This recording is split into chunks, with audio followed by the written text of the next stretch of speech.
בתור גבר מסוג זכר אלפא, הסוד להצלחה ושגשוג זה הביטחון העצמי.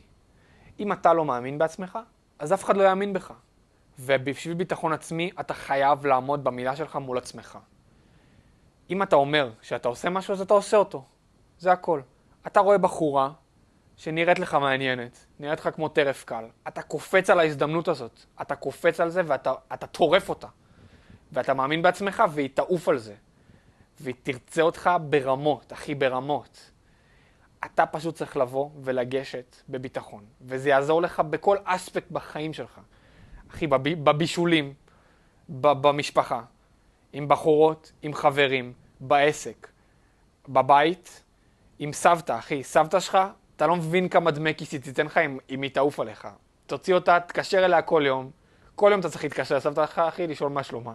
היא תשים לך דמי כיס, וואו, כל הירושה של אמא שלך, תלך על זה.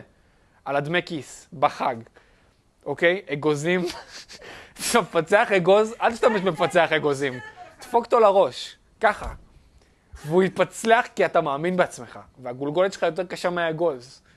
אולי זה יכאב, אבל האגוז ייפתח ואתה תהנה מזה. אתה תקצור את הפירות שכתבת על עצמך בתחילת השנה, בתחילת שנת היבול, 2025.